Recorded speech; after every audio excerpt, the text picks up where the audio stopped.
Assalamualaikum warahmatullahi wabarakatuh. Halo para pencipta cerita masa depan. Bersama saya, Oktian Anggil Oksana, siap menyalakan imajinasi kalian hari ini.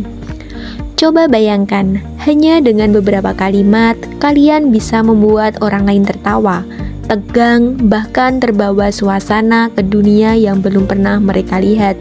Menarik kan? Nah, di pembelajaran kali ini kita akan membuka pintu menuju dunia itu. Dunia tempat kata-kata bisa berubah menjadi petualangan. Akan ada hal-hal penting yang perlu kalian pahami. Ada rahasia-rahasia kecil yang membuat sebuah cerita bisa terasa hidup. Dan semuanya menunggu untuk kalian temukan. Jadi duduk nyaman, buka pikiran, dan siapkan rasa penasaran kalian. Karena setelah ini, kemampuan kalian dalam membuat cerita bisa berubah jauh lebih kuat dari sebelumnya. Oke, pada pembelajaran kali ini, kita akan mempelajari mengenai teks cerpen. Pada pembelajaran kali ini, kita akan mempelajari mengenai pengertian cerpen, ciri-ciri cerpen, perbedaan cerpen dengan novel dan puisi, unsur intrinsik cerpen, unsur ekstrinsik cerpen, struktur cerpen, kaidah kebahasaan cerpen, dan langkah menulis cerpen. Jangan lupa siapkan alat tulis untuk mencatat hal-hal yang penting. Yang pertama adalah pengertian cerpen. Menurut Kamus Besar Bahasa Indonesia atau KBBI, cerpen adalah kisahan pendek atau kurang dari 10.000 kata yang memberikan kesan tunggal yang dominan dan memusatkan diri pada satu tokoh dalam situasi atau pada suatu kalimat.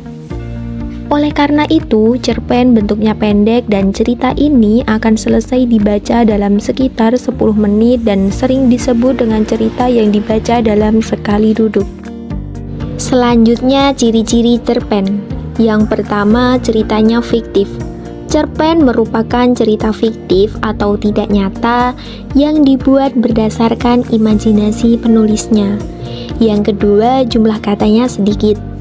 Cerpen umumnya hanya terdiri dari beberapa ribu kata atau beberapa halaman. Jumlah kata cerpen biasanya tidak lebih dari 10.000 kata. Yang ketiga, keterbatasan tokoh atau karakter. Biasanya cerpen terdiri dari karakter utama dan satu atau dua karakter pendukung saja. Yang keempat, plot yang singkat. Cerpen memiliki plot yang singkat dan hanya fokus pada satu aspek cerita saja. Yang kelima, gaya bahasa yang padat. Cerpen ditulis menggunakan gaya bahasa yang padat dan menggunakan kalimat efektif. Ciri-ciri cerpen yang terakhir adalah mempunyai kesan mendalam. Meskipun singkat, cerpen seringkali meninggalkan kesan yang mendalam kepada pembaca. Alasannya karena cerpen punya gaya penulisan yang kuat, karakter yang menarik, dan tidak terlalu banyak konflik. Selanjutnya, perbedaan cerpen dengan novel dan puisi. Cerpen adalah karya prosa fiksi yang relatif singkat, biasanya hanya menyoroti satu peristiwa, satu konflik, dan sedikit tokoh. Novel berbeda dengan cerpen, memiliki struktur yang lebih panjang dan kompleks. Novel menyajikan banyak peristiwa, tokoh dengan karakter yang mendalam, serta konflik yang berlapis. Sementara itu, puisi menekankan pada penggunaan bahasa yang padat, indah, dan penuh makna. Jika cerpen dan novel menggunakan alur cerita untuk menyampaikan pesan, puisi lebih mengandalkan kekuasaan diksi, irama, majas, serta citraan untuk menggugah perasaan pembaca. Dengan demikian, cerpen menghadirkan kesan yang singkat. Selanjutnya, unsur intrinsik cerpen. Yang pertama, tema. Tema adalah gagasan utama suatu cerita. Tema dapat ditemukan dengan melihat pikiran-pikiran pokok dari cerpen tersebut. Yang kedua, tokoh utama. Tokoh yang ditampilkan secara terus-menerus atau paling sering diceritakan. Yang ketiga, penokohan. Cara penulis menggambarkan tokoh.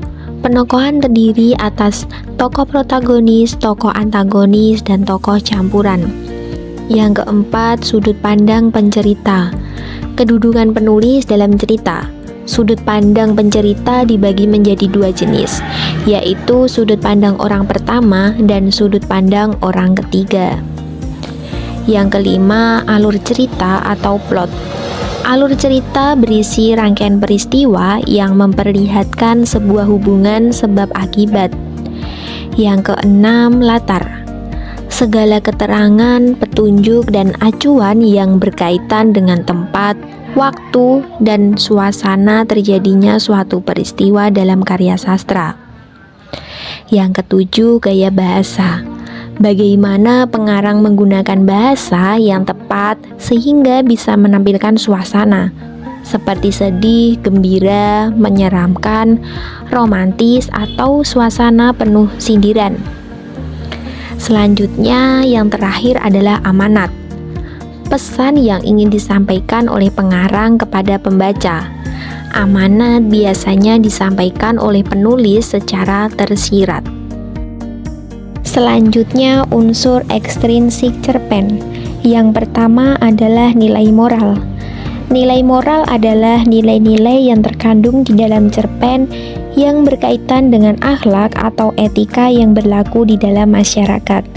Yang kedua, nilai sosial. Nilai sosial adalah nilai yang bisa dipetik dari interaksi tokoh-tokoh yang ada di dalam cerpen. Yang ketiga, nilai budaya. Nilai budaya adalah nilai-nilai yang berkenaan dengan nilai-nilai kebiasaan, tradisi, dan adat istiadat yang berlaku di masyarakat yang diceritakan di dalam cerpen. Yang keempat, nilai politik. Kondisi atau peristiwa politik, ideologi negara, dan sistem pemerintahan yang terjadi di masyarakat saat cerpen ditulis dan memengaruhi penulis dalam membuat cerita tersebut. Unsur ekstrinsik yang terakhir adalah nilai agama. Nilai agama adalah hal-hal yang berkaitan dengan ajaran agama. Nilai yang terkandung di dalam cerpen ini bisa dijadikan pelajaran dalam kehidupan nyata. Selanjutnya, struktur cerpen. Yang pertama, abstrak.